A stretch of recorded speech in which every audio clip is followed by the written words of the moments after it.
ওয়াসেপুর শুনেছেন, gangs of Wasseypur শুনেছেন, মির্জাপুরও শুনেছেন, মির্জাপুর দেখেওছেন। এবার আসি ব্যারাকপুরে। অনেকেই বলছে যদি এবার বাংলার কোনো ওয়েব সিরিজ শ্যুট করা যায় তার নাম দেওয়া উচিত গ্যাংস অফ ব্যারাকপুর। একদিকে রয়েছেন অর্জুন সিং, অন্যদিকে রয়েছেন পার্থ ভৌমিক। যদিও পার্থ ভৌমিকের সাথে গ্যাং ওয়ারের কোনো সম্পর্ক নেই, তবে বলা হয় এই ব্যারাকপুরের সঙ্গে illegal arm trade, sharpshooter, drug racket খুব ওতপ্রোতভাবে জড়িত। আজ যার সঙ্গে আমরা আলাপচারিতায়, he needs no introduction, hello sir বলতে পারেন, পার্থ ভৌমিক বলতে পারেন। তিনি এবার লোকসভায় ব্যারাকপুরের প্রার্থী, তিনি টক্কর দেবেন অর্জুন সিংকে। পার্থদা নমস্কার। Hello sir. Hello sir. এই ডায়লগ তো হিট। ব্যারাকপুরে কি হলো? ব্যারাকপুরটা কি 5,000 টাকায় শার্পশুটার পাওয়া যাচ্ছে আজকাল?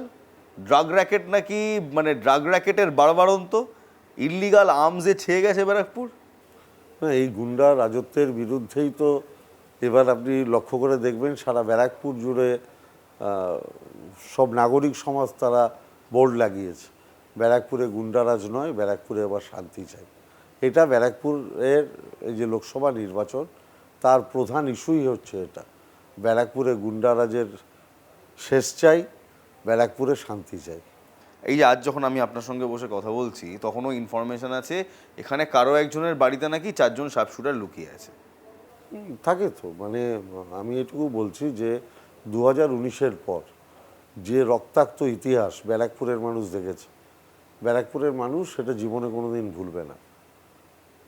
7জন খুন, 1000-এর উপর বাড়ি ভাঙচুর, প্রায় 2000-এর উপর মানুষ বাড়ি ছাড়া, কাউন্সিলরদের বন্দুকের নলের ডগায় সেট করে দিল্লি উড়িয়ে নিয়ে বিজেপিতে জোর করে জয়েন করানো, এসব ঘটনা তো দেখেছে ব্যারাকপুরের মানুষ। 3 মাস ভাটপাড়ার সমস্ত ব্যবসা বন্ধ, স্কুল কলেজ বন্ধ, মানুষ আতঙ্কে দিশেহারা।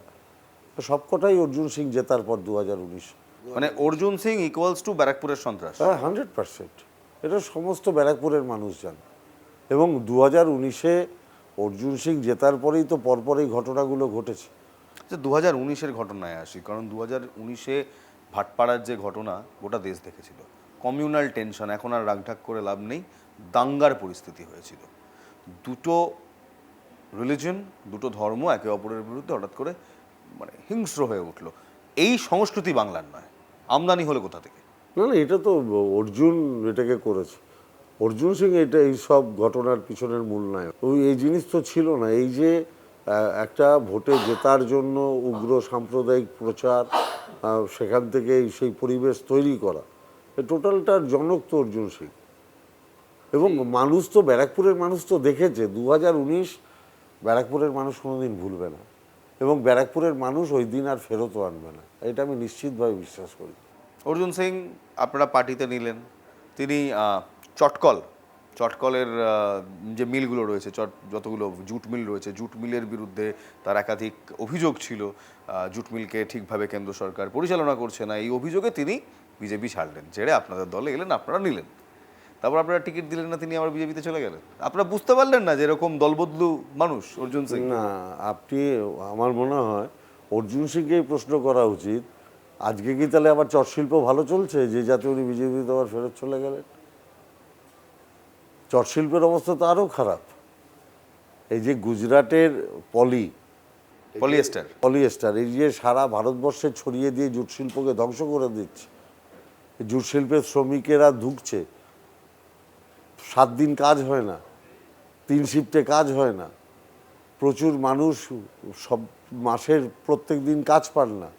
এই টোটালটাই তো কেন্দ্রীয় সরকারের নীতির জন্য। তাহলে আপনারা নিলেন কেন? না না, আমি এমন একজনকে আবার দলে নিলেন কেন? কেন্দ্রীয় সরকারের নীতির জন্য আমার বক্তব্য হচ্ছে, দেখুন, দলের উচ্চতর নেতৃত্ব নিয়েছিল, কারণ ও, আমার ধারণা, ও ব্যক্তিগতভাবে বলেছিল যে আমি বিজেপি থেকে তৃণমূলে জয়েন করব। এবার আপনি ভেবে দেখুন, তার আগেই শিশিরবাবু এবং দিব্যেন্দুবাবু দুজনে তৃণমূল থেকে বিজেপিতে গেছে, তার মানে আমরা 2 গোলে হারছিলাম। বাবুল সুপ্রিয়ার অর্জুন সিংকে নিয়ে দল 2-2 করে দিল। বেশ, কোথাও একটা মানে সমতা রাখার জায়গায় যে তুমি আমার দুটো লাভ নিলে, তো হলো না, সেই তো আবার সেম সাইড গোল হয়ে গেল। তুমি আমার দুটো নিলে, আমিও তোমার দুটো নিলাম, সেম সাইড গোল হলো না। দেখুন, সেম সাইড গোল তখন হতো যদি আমি, দল ওকে টিকিট দিত, ও জিতে আবার বিজেপিতে চলে যেত। এই টিকিটের জায়গায় আসে, দল অর্জুন সিংকে টিকিট দিল না, অর্জুন সিং গোসা করলেন, আপনি টিকিট পেলেন, আপনার কাছে ফোন এলো, কনগ্রাচুলেটরি মেসেজেস এক্সচেঞ্জড হলো, শুভেচ্ছা বার্তা জানানো হলো, তারপর কি হলো? তার কয়েকদিনের মাঝখানে দেখলাম মমতা বন্দ্যোপাধ্যায় সব ছবি সরে গেল। না, তার মানে এটা কি, মমতা বন্দ্যোপাধ্যায় তো এটা বুঝেই ওকে টিকিট দেননি। আপনি বলুন না, আপনি একজন ভদ্রলোক, আপনি তৃণমূল করেন, আপনি যদি হঠাৎ তৃণমূল ছেড়ে দেন, না, আমি আপনাকে তৃণমূল করি না, না না দর্শকদের সুবিধার্থে। না, ধর আমি একটা উদাহরণ দিচ্ছি, তা আপনাকে কি বিজেপি টিকিট দিয়ে দেবে যদি আপনার আগে থেকে বিজেপির সাথে যোগাযোগ না থাকে? আপনারা তো জানতেন যে ওনার পুত্র তিনি বিজেপির বিধায়ক। আরে সেটার জন্যই তো, পুত্র বিজেপির বিধায়ক, বাবা তৃণমূলের এমপি হবে, এবং এমপি হয়ে তারপর 26-এর আগে বিজেপিতে চলে মানে যাবে। এটাও তো আবার সেই শিশির অধিকারী, শুভেন্দু অধিকারী রিভিজিটে। 26-এর বিধানসভার আগে আবার বিজেপিতে দলবল নিয়ে চলে যাবে, ব্যারাকপুরের সংগঠনটাকে হস্তগত করে। এটা দিদি উপলব্ধি করতে পেরেছিলেন বলেই তোকে টিকিট দেননি, এবং দিদি তো জানতেন যে ও বিজেপিতে গিয়ে বিজেপির হয়ে দাঁড়াবে, এবং ও বিজেপির হয়ে দাঁড়াবে এটা জেনেই দিদি আমাকে প্রার্থী করেছে। বেশ, আপনার প্রতিদ্বন্দ্বীকে নিয়ে আরেকটা আলোচনা হলো, এবার আসি আপনার প্রার্থীকে। আপনি প্রার্থী, ব্যারাকপুরে গুন্ডারাজ শেষ করতে পারবেন? 100 বার পারবো। ব্যারাকপুরের মানুষ এই গুন্ডারাজ চায় না, ছেলেদের হাতে বোম পিস্তল তুলে দেওয়া হোক এটা চায় না। আমি কোনোদিন আপত্তি, এই যে আজকে যে শুনছিলাম যে পুলিশ প্রশাসন সিসি ক্যামেরা লাগিয়েছে বলে আপত্তি, আমি তো সিসি ক্যামেরা লাগানোর আপত্তি জানাবো না, আমি বলবো অলিতে গলিতে সিসি ক্যামেরা লাগুক, যাতে এই ক্রাইমটাকে কন্ট্রোল করা যায়। আপনি মানছেন তো যে ব্যারাকপুর ক্রাইম হাব?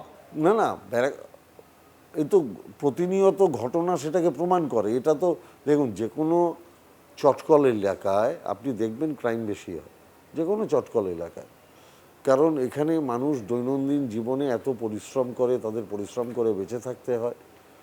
তারপরে আরও বিভিন্ন রকম সামাজিক অর্থনৈতিক যে ব্যবস্থাগুলো আছে, সেই ব্যবস্থায় দাঁড়িয়ে প্রতিনিয়ত নিরন্তর লড়াই সংগ্রাম করতে করতে কেউ কেউ অল্প কিছু টাকার বিনিময়ে পিস্তল বন্দুক হাতে ধরে নেয়, এবং কিছু স্বার্থান্বেষী মানুষ এদের ব্যবহার করে।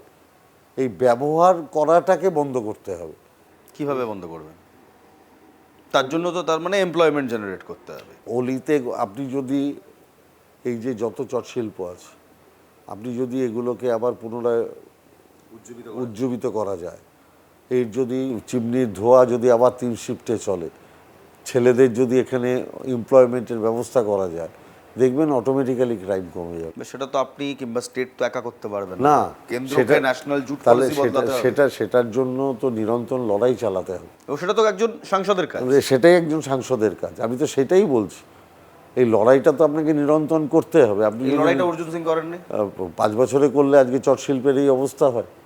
উনি এসছিলেন তো অন্য কারণে, উনি দেখলেন দিল্লিতে উনি মন্ত্রী হতে পারলেন না, আমি চটশিল্প করে বলে যদি দিদিকে বলে তৃণমূলে ঢুকতে পারি, দিয়ে আমাকে যদি দিদি ট্রেড ইউনিয়নের নেতা করে দেয়, তাহলে আমি মিল ফিল মালিক ফালিক এসব আবার যোগাযোগ রাখতে পারবো।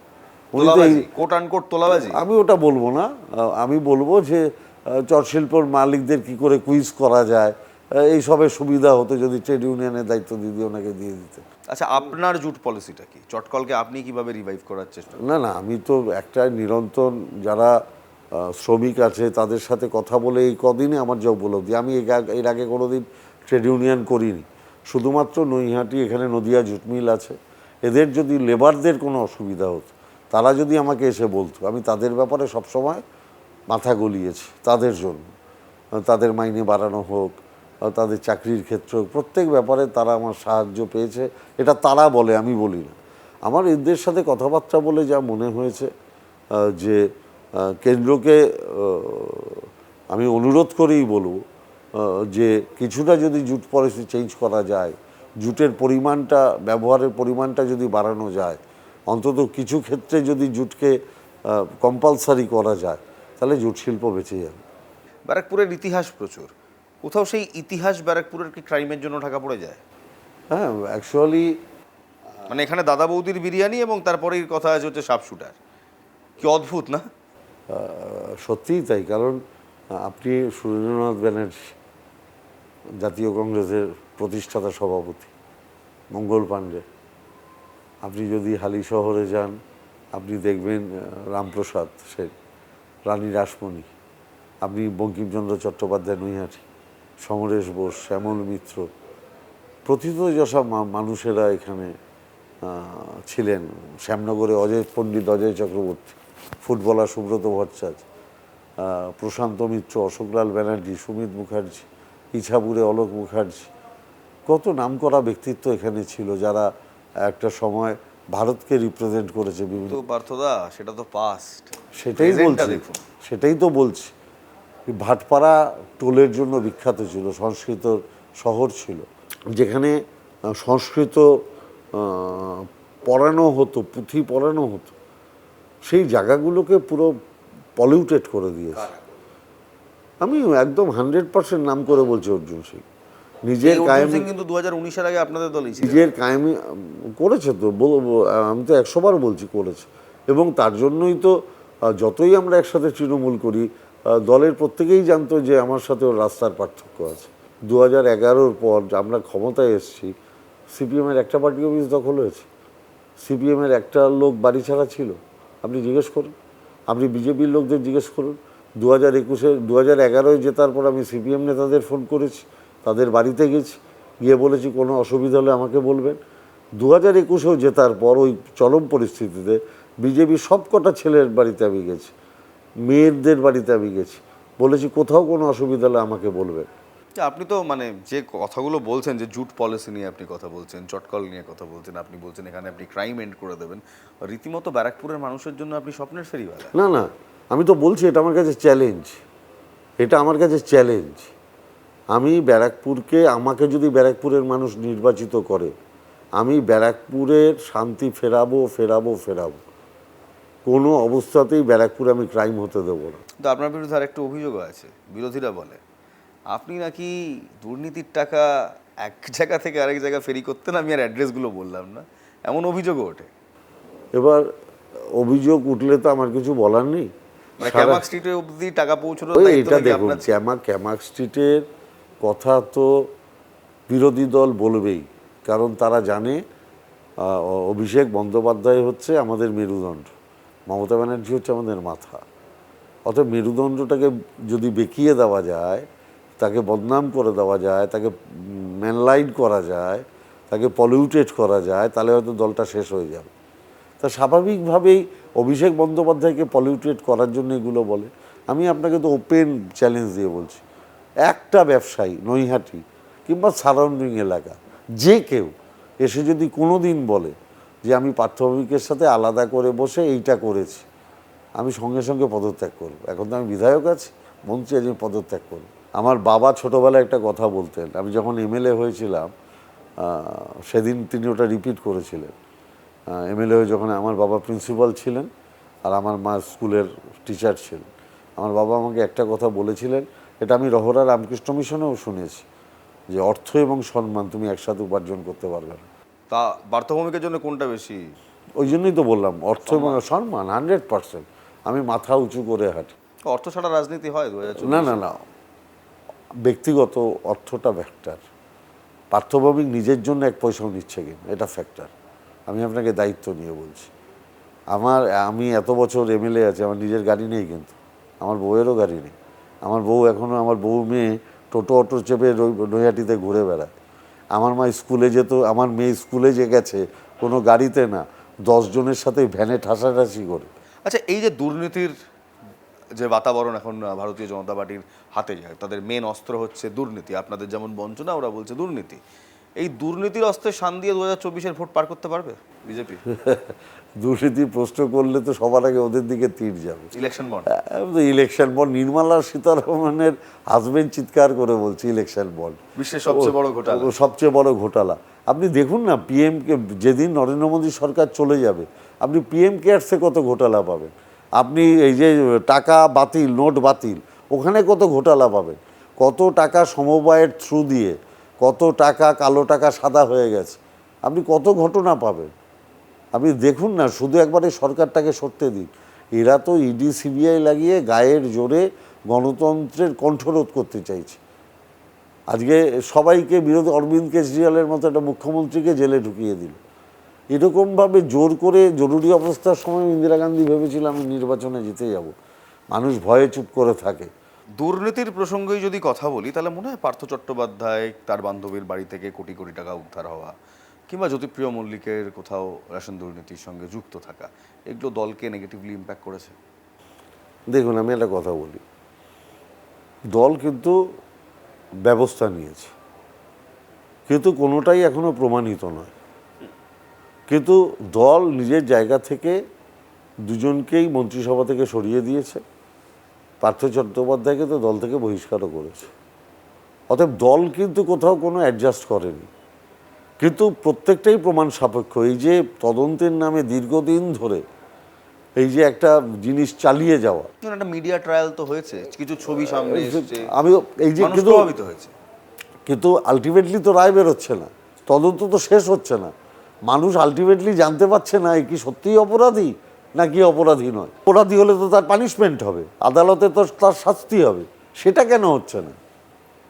মানুষ তো এটাও জানতে চাইছে, মানুষ এটাও জানতে চাইছে যে অজিত পাওয়ার তাহলে কোন ওয়াশিং মেশিনে লেগে শুদ্ধ হয়ে গেল। আচ্ছা হ্যাঁ, এই ওয়াশিং মেশিন তত্ত্বে আপনার বারবার শুভেন্দু অধিকারীর কথা বলেন, শুভেন্দু অধিকারীর টাকা নেওয়ার একটা ভিডিও ফুটেজের কথা বলেন, যেটা কোট আনকোট আপনাদের বক্তব্য যে ভারতীয় জনতা পার্টির সোশ্যাল হ্যান্ডেল থেকে শেয়ার করা হয়েছিল। সেই একই ভিডিও ফুটেজে কিন্তু সৌগত রায় আছে যিনি প্রার্থী, সেই একই ভিডিও ফুটেজে ফিরহাদ হাকিম আছে। আপনারা যখন তাদের বিরুদ্ধে তদন্ত চাইছেন, মানে শুভেন্দু অধিকারীর বিরুদ্ধে তদন্ত চাইছেন, তাহলে ফিরহাদ হাকিম, সৌগত রায় তাদের বিরুদ্ধে তদন্ত হওয়া উচিত। ফিরহাদ হাকিম তো জেল খাটলো নারদা কেস ওই টাকা নেওয়ার জন্য, সুব্রত মুখার্জি তো জেল খাটলো, মদন মিত্র তো জেল খাটলো, সোমন চট্টোপাধ্যায় তো জেল খাটলো, ওনাকে তো জেরাও করা হলো না। তাহলে একই দোষে যারা দুষ্ট, তার মধ্যে 4 জন জেল খাটলো আর একজনকে জিজ্ঞেসই করা। এটা কি আপনি বলছেন ওয়াশিং মেশিন তত্ত্ব? 100% বিজেপিতে গেলে তুমি ফ্রি ভাই, বিজেপিতে গেলে তোমার বিরুদ্ধে কোনো তদন্ত হবে না। প্রধানমন্ত্রী আগের দিন প্রকাশ্যে মিটিংয়ে দাঁড়িয়ে বলছে কত 70,000 কোটি টাকার ঘোটালা, অজিত পাওয়ার, এনসিপি। পরের দিন বিজেপিতে তিনি যোগদান করেন এবং তিনি মন্ত্রী, এবং তিনি মন্ত্রী। কি বলবেন, মানুষ কি এগুলো দেখছে না? আপনি বিশ্বাস করেন মানে এই ন্যারেটিভ তৃণমূল কংগ্রেস বারবার দিয়েছে যে ভারতীয় জনতা পার্টি দেশের গণতন্ত্রের জন্য ক্ষতিকারক? আপনি বিশ্বাস করেন? পার্থভৌমিক বিশ্বাস করে? হ্যাঁ, 100%। কারণ আপনি গণতান্ত্রিক জায়গাটাকে যদি পোক্ত করতে চান, তাহলে আপনাকে সমালোচনাকে স্পেস দিতে হবে, বিরোধিতাকে স্পেস দিতে হবে। আপনি তো বিরোধিতাকে স্পেস দিচ্ছেন না, আপনি বিরোধিতাকে জোর করে কণ্ঠরোধ করতে চাইছেন। এটা তো অ্যাকচুয়ালি টাইপ অফ জরুরি অবস্থা চলছে, সব ক্ষেত্রে জরুরি অবস্থা চলছে, অলিখিত জরুরি অবস্থা, যেখানে জোর করে মানুষের গণতান্ত্রিক অধিকার কেড়ে নেওয়া হচ্ছে, যে তুমি বললেই তোমার জায়গা জেলে। পার্থদা, এই কেন্দ্রীয় সরকার তারা কোনো রিপোর্ট মানে না, বাইরের কোনো কমিটি যদি কোনো রিপোর্ট দেয় তারা মানে না, এবং তারা কোনো রকম রিপোর্ট নিজের তরফ থেকেও দেয় না। হালেই একটা রিপোর্ট বেরিয়েছে, আমি শিওর আপনিও পড়েছেন, যে দেশে এই মুহূর্তে শিক্ষিত বেকারদের সংখ্যা 84%। অর্থাৎ দেশের 84% শিক্ষিত যুবক তারা বেকার, এবং তার কিছু প্রভাব বাংলাতেও রয়েছে। স্বাভাবিকভাবে আগে বাংলার প্রচুর ছেলে রেলে চাকরি করতো, ব্যাংকে চাকরি করতো, পোস্ট অফিসে চাকরি করতো, সব তো বন্ধ, সমস্ত তো বেসরকারিকরণ হয়ে যাচ্ছে। স্বাধীনতা হয়ে যাবার পর এত বেকারের সংখ্যা কোনোদিন ভারতবর্ষের ইতিহাসে আপনার কেন্দ্রেও তো এটা একটা বড় সমস্যা, বিশাল সমস্যা। আগে আপনি ক্রাইম রোধ করার কথা বলছিলেন, ক্রাইমের সঙ্গে ডাইরেক্টলি কানেক্টেড কিন্তু বেকারত্বের সমস্যা। না, কিন্তু সরকারি জায়গার তো স্পেস কমিয়ে দিয়েছে এরা, এবং স্বাভাবিকভাবেই সবাইকে এখন বেসরকারি ক্ষেত্রে দৌড়তে হচ্ছে টিকে থাকতে গিয়ে। আপনারাও তো বলেছিলেন ডবল ডবল চাকরি দেবেন, কোথায়? না না, দেখুন মমতা ব্যানার্জি যেটা করেছেন, আপনি দেখুন, আপনি লক্ষ্য করে দেখবেন যে প্রান্তিক মানুষ যারা, তাদের কাজের ব্যবস্থা কিন্তু মমতা ব্যানার্জি করে দিয়েছেন। যারা প্রান্তিক মানুষ, আপনি সেটা সেলফ হেল্প গ্রুপ বলতে পারেন, তার মানে অসাধারণ উন্নতি হয়েছে মমতা ব্যানার্জির আমলে। আপনি ক্ষুদ্র শিল্পের কথা বলতে পারেন, তার অসাধারণ উন্নতি হয়েছে মমতা ব্যানার্জির আমলে। এমএসএমই সেক্টর, হ্যাঁ, প্রচুর মানুষ এর মাধ্যমে কর্মসংস্থান করে বেঁচে আছে। আপনি বলতে পারেন বিশাল বড় হেভি কোনো বিশাল কারখানা হয়নি যেখানে 5,000 মানুষ চাকরি কোনো করছে, নতুন মানে ইন্ডাস্ট্রি আপনি এটা বলতে পারেন। কিন্তু আবার দেখুন এই যে বীরভূমে যেটা হচ্ছে, হ্যাঁ, সেখানে প্রচুর মানুষের কর্মসংস্থান হবে, আইটি সেক্টরে প্রচুর ছেলে মেয়ের কর্মসংস্থান হচ্ছে। এটা এই যে ব্রাত্য বোস রিসেন্টলি 10,000 টিচার রিক্রুট করলেন, কেউ কিন্তু একটা কথাও বলতে পারলেন না। এই যে 10,000 টিচার রিক্রুট হলো, কেউ একটা অভিযোগের আঙ্গুল তুলতে পারেনি। কিন্তু রিক্রুটমেন্ট নিয়েই তো এত সমস্যা। কিন্তু 10,000 টিচার রিক্রুট হলো তো, কিন্তু এটা কিন্তু কোনো চ্যানেল দেখাচ্ছে না। আমি বলছি এই যে চ্যানেলেরও কণ্ঠরোধ করে দেওয়া, এইটাই তো গণতন্ত্রের পক্ষে সবচেয়ে ক্ষতিকারক। মিডিয়াকে আপনারা এই মুহূর্তে, কিংবা আপনি এই মুহূর্তে মিডিয়াকে কিভাবে দেখছেন? আমি- দেশের মিডিয়া বলুন কিংবা বাংলার মিডিয়া বলুন। আমি ভাবি যে মিডিয়া রাজনৈতিক নেতাদের মতো চাপে আছে 100%। আপনি চ্যানেল সহ সম্পাদক হিসেবে অদ্ভুত লাগলো শুনতে, কিন্তু আপনারা মনে করছেন যে আমরা চাপে রয়েছি। 100% চাপে আছেন। আপনি না থাকতে যদিও পারেন। যদিও কিছু রিপোর্ট বলছে যে প্রেস ফ্রিডম ইন্ডেক্সে ভারত অত্যন্ত তলানিতে রয়েছে। এটা তো আমার কথা নয়, এটা কিছু report, কিন্তু কেন্দ্র সরকার সেই report মানে। এটা ওয়ার্ল্ড রিপোর্ট। কেন্দ্র সরকার সেই রিপোর্ট কিন্তু না মানে না, কেন্দ্রীয় সরকার অনেক রিপোর্টই মানে না, কিন্তু রিপোর্ট না মানলে তো হবে না। আজকে যদি কেউ কোনো টিভি বিরোধিতা করে, তার শেয়ার কিনে নেওয়া হচ্ছে জোর করে, যাতে বিরোধিতাটা না হয়। কোনো সাংবাদিক যদি প্রতিবাদ করে, বাড়ির সামনে সে খুন হয়ে যাচ্ছে। গৌরী লঙ্কেশ। তাহলে এই ইতিহাস তো এই পিরিয়ডেই আছে। মানে প্রতিবাদ করলে হয় জেলে যাও, নয় মরে যাও। আচ্ছা, এই যে মন্দির মসজিদের রাজনীতি চলছে, অনেকে বলে যে ভারতীয় জনতা পার্টি মন্দিরের রাজনীতি করে, আবার অনেকে বলে তৃণমূল কংগ্রেস মসজিদের রাজনীতি করে। ঠিক? একদমই ভুল। হ্যাঁ, একদমই ভুল কথা। বরঞ্চ দেখুন, আমি বরঞ্চ উল্টো কথা বলি। সেদিন আমি বিভিন্ন জায়গায়, এখন আপনারা জানেন চৈত্র মাসে আমাদের বাঙালির রীতি অনুযায়ী সমস্ত জায়গায় অষ্টপ্রহর কীর্তন হচ্ছে, সমস্ত জায়গায়। এবং আমি সমস্ত অনুষ্ঠানে যাই, আমি কোথাও খোল বাজাই, কোথাও করতাল বাজাই। সেটাকে শ্লেষ করে অর্জুন সিং বলেছে ওর কাজ তো শুধু খোল করতাল বাজানো। তার মানে এই যে বাংলার সংস্কৃতিকে অপমান করা, ও বাংলার সংস্কৃতি সম্পর্কে ওর কোনো ধারণা নেই যে খোল করতাল চৈতন্যদেবের আমল থেকে শ্রীখোল, এটা বাংলার সংস্কৃতির সাথে অঙ্গাঙ্গিকভাবে জড়িত, এ ধারণাই ওর নেই। ও তাই খোল করতালকে ব্যঙ্গ করছে। এই খোল করতালকে ব্যঙ্গ করে ও যে রাধাকৃষ্ণের যে ভক্ত, ও তাদের অপমান করছে। সন্দেশখালীতে কি হয়েছিল? সেখানেও তো এই খোলকত্তাল আপনি বাজিয়েছিলেন, কিন্তু তবুও আপনি সেখানে মানুষের মন জিততে পারলেন না। 100 বার জিতেছি আপনি। 100%। আমি যেটা এস্টাবলিশড করতে চেয়েছিলাম সেটা এস্টাবলিশড হয়ে গেছে। যে সন্দেশখালীতে যে- তৃণমূল কংগ্রেসের পতাকা একমাত্র দেখা যেত, সেখানে এখন ভারতীয় জনতা পার্টির না না, পতাকা ওড়ে। বরাবরই দেখা যেত।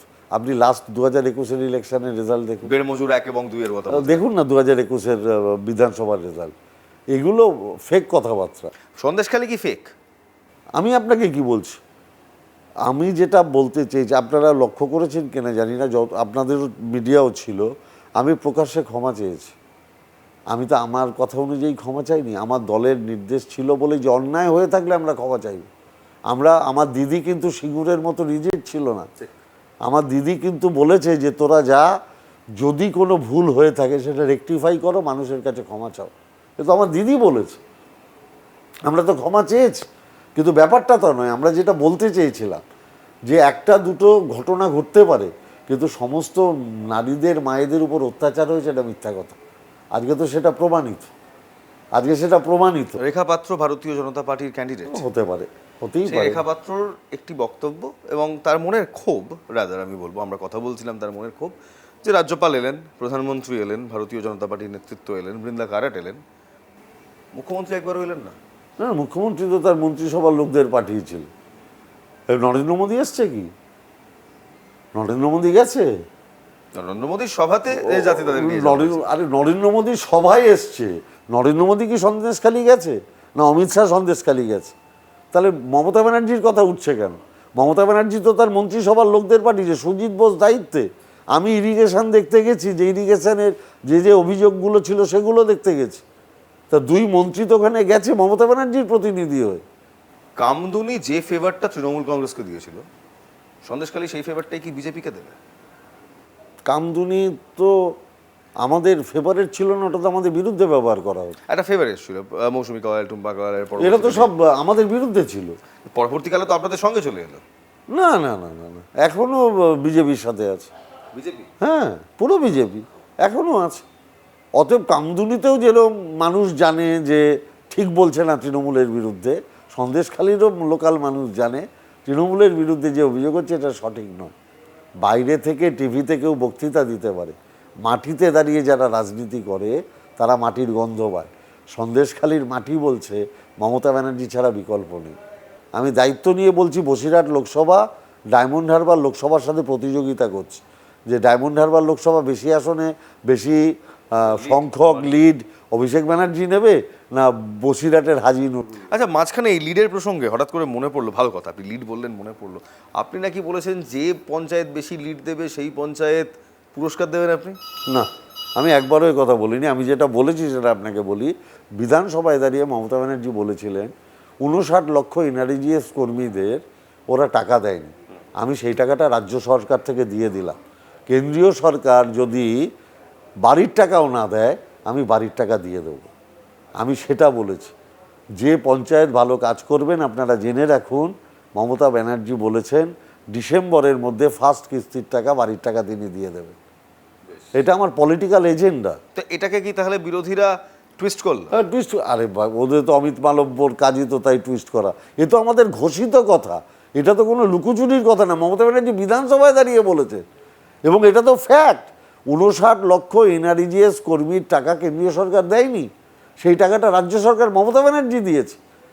আমার বক্তব্য হচ্ছে, যদি তোমাদের এই বক্তব্য থাকে যে এর মধ্যে কোথাও দুর্নীতি আছে, সব ব্যাপারে তোমরা সিবিআই পাঠাচ্ছ, তাহলে পার্টিকুলারলি এনআরজিএসের ওই কাজে যদি যেখানে দুর্নীতি আছে সেখানে সিবিআই পাঠালে না কেন? 9 লক্ষের দোহাই দিয়ে তুমি 59 লক্ষ গরিব মানুষের টাকা আটকে রাখলে। এই বঞ্চনার কারণ কি জাস্ট এখানে ডবল ইঞ্জিন সরকার আনার জন্য? 100 বার ওরা বাংলার মানুষকে জোর করে জিততে চেয়েছে, ওরা বাংলার মানুষের উপর অবিচার করে বাংলার মানুষের মন চাইছে। 11,36,000 বাড়ির লোক টাকা পাবে, সব গরিব মানুষ। তার মধ্যে তো সবাই তৃণমূল না, বিজেপি আছে, সিপিএম আছে, কংগ্রেস আছে, ফরওয়ার্ড ব্লকার আছে, আরএসপি আছে। আসল পরিচয় তো এটা গরিব মানুষ। এদের টাকা তুমি কেন আটকাবে? তুমি তো এতবার দল পাঠালে, কতবার তোমার কেন্দ্রীয় দল এলো, এদের টাকা তুমি তাহলে কি তুমি এদের উপর অবিচার করে অত্যাচার করে তুমি এর সমর্থন আদায় করতে চাইছো? এটা বাংলার বুকে হবে না। বেশ, পার্থদা যা বলছেন একটা সিনেমার মতো। রাজনৈতিক আলাপচারিতা অনেকটাই হলো, সিনেমার প্রসঙ্গে আসি। আমি আপনার ফ্যান, আমি অ্যাক্টর পার্থ ভৌমিকের ফ্যান। আপনার ওই ওয়েব সিরিজ দেখে, আমি নামটা বলছি না যেহেতু অন্য একটি কোম্পানির, আমি সত্যি আপনার মানে কি বলবো, ভক্ত, গুণমুগ্ধ হয়ে আমি আপনাকে দেখেছিলাম, আপনি যেভাবে অভিনয় করেছেন। এখন সাংসদ হয়ে গেলে, মন্ত্রী বিধায়ক হয়ে আপনি অভিনয় সামলালেন, সাংসদ হওয়ার পর সামলাতে পারবেন? নিশ্চয়ই, এটা তো একটা ভালোবাসার নতুন জায়গা। কিছু আসছে? এসছে, আমি তো করিনি। আমি তো বলেই দিয়েছিলাম যে আমি লোকসভা নির্বাচন অবধি আর কিছু করব না। আমার থিয়েটার করি, থিয়েটারটা করি, কিন্তু ওয়েব সিরিজ আর আমরা দেখেছি টালিগঞ্জ থেকে মানুষ, অভিনেতারা প্রার্থী হচ্ছে এবার, কিংবা সাংসদ মন্ত্রী হয়েছে। এই প্রথম দেখলাম আমরা একজন মন্ত্রী, ভাবি সাংসদ কোট আনকোট, এখনো ভোট হয়নি, লোকসভার প্রার্থী, তিনি রীতিমতো টালিগঞ্জের অভিনেতাদের টক্কর দিচ্ছেন, টেক্কা দিচ্ছেন তার অভিনয়ে। না, এটা credit goes to Raj Chakraborty. ও আমার উপরে আস্থা রেখেছিল, ও ভেবেছিল যে আমি এই পার্টটা ভালো করে করতে পারবো। ও আমার থিয়েটার দেখেছে। Credit goes to Raj Chakraborty. আর থিয়েটারের ব্যাপারে আমি ব্রাত্য বসুর কাছে কৃতজ্ঞ। ব্রাত্য বোস না থাকলে আমার মঞ্চে নামা হতো। দুজনেই কিন্তু আবার একজন মন্ত্রী আর একজন বিধায়ক। একজন সবটাই ঘরের ব্যাপার। হ্যাঁ, সবটাই ঘরের ব্যাপার। না, ব্রাত্য বোস আমাকে ইন্সপায়ার করেছে। আমি পাড়ার মাচায় অভিনয় করা একটা ছেলে, ব্রাত্য বোস না থাকলে আমায় কেউ চিনত না। বেশ, আমার শেষ প্রশ্ন, টু দ্য ক্যামেরা, ক্যামেরা আপনার, ব্যারাকপুরের মানুষ আপনাকে কেন ভোট দেবে পার্থদা? ব্যারাকপুরের মানুষ আমাকে একটাই কারণে ভোট দেবে। ব্যারাকপুরের মানুষ দিনের শেষে শান্তি চায়। সব মায়েরা চায় রাতের বেলা শান্তিতে তার পরিবার যেন ঘুমোতে পারে। ব্যারাকপুরের সমস্ত মা এই শান্তির পক্ষে আছে, ব্যারাকপুরের সমস্ত মানুষ এই শান্তির পক্ষে আছে, এবং শান্তির জয় হবেই, হতেই হবে, ইতিহাস তাই বলে।